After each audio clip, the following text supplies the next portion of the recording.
गुरुजी साधना करने से ये समझ में आ रहा है कि मन में बैठने से मन बोलता एक है, करता एक है, अंदर एक, बाहर एक। तो मन से ऊपर उठने का मतलब क्या होता है? ये समझ में आना और वो कंटिन्यूएशन नहीं करना। इस प्रश्न का उत्तर मैं पहले कई बार दे चुका हूँ, फिर से आपको समझाता हूँ। मन से ऊपर उठने का मकसद एक ही होता है कि मन शून्य हो जाए। मन हमेशा ही साधना की स्थिति में बाधा ही रहता है। मन संसार है। संसार के कार्यों में मन की हर पल आवश्यकता होती है। संसार का कोई भी कार्य बिना मन के नहीं कर सकते। और जब आप प्रभु की तरफ जाते हो तो मन ही बाधा बनता है, संसार ही बाधा बनता है। और मन तो आपके साथ ही है, आपके भीतर ही है। उसको आप इतनी सरलता से नहीं हटा सकते। तो मन को शून्य करना पड़ता है।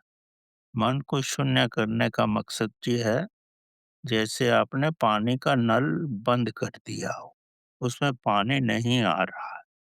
पानी की तो आपको ज़रूरत है जब सांसारिक कार्य करो। अभी इस मन को बंद कर दो, इस नल को बंद कर दो। इस नल को बंद करने का मतलब यहाँ पर यही होता है कि इसको शक्ति मत दो। इसको शक्ति जो मिलती है, आपके श्वासों से मिलती है, आपके विचारों से मिलती है, आपके भावों से मिलती है। तो आपके सामने सरल उपाय एक ही है कि पहले साधना करने से पहले 10-15 मिनट अपना ध्यान श्वासों पे रखो। और जैसे ही श्वासों की गति कम हो जाएगी, तो आपको खुद ही अनुभव होगा कि एक विचार और दूसरे विचार के अंदर समय बढ़ गया है। मतलब श्वासों की संख्या कम हो रही है। और तब आप स्वयं को शांत महसूस करोगे। मन का उथल-पुथल कम हो रहा है। पानी का नल बंद हो रहा है। और जब नल पूर्ण रूप से बंद हो जाए, तब तो आप चेतना की अवस्था में सरलता से जा सकते। लेकिन अगर नल से पानी लीक भी कर रहा है, थोड़ा ही बह रहा है, तो भी आप ध्यान में उतरने का प्रयत्न कर सकते हैं। और तब आप अपना ध्यान अपने मेरुदंड पे लगाओ।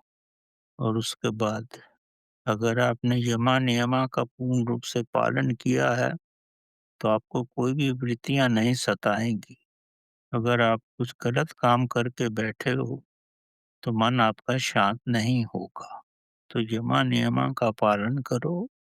और उसके बाद अपना ध्यान जो है मेरुदंड पे लगाओ, श्वासों की शुद्धि करो।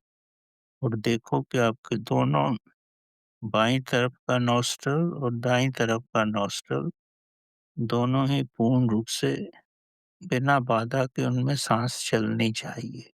मतलब आपकी चंद्र नाड़ी और सूर्य नाड़ी दोनों ही बिना बाधा के होनी चाहिए।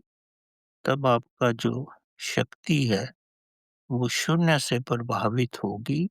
मतलब सुषुम्ना नाड़ी से आएगी। और तब आप ध्यान की अवस्था में जा पाओगे। इसमें अगर कुछ भी किसी प्रकार का भी विघ्न है, तो ध्यान में नहीं जा सकते।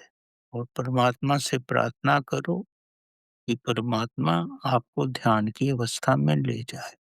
ये सब बड़ी श्रद्धा और भक्ति से ही हो सकता है। अगर आप यांत्रिक विधि से करने का प्रयत्न करोगे, तो सारी ज़िंदगी लगे रहो, कुछ नहीं होगा। तो इन सब विधियों का पालन करो, तो धीरे-धीरे ध्यान लग जाएगा।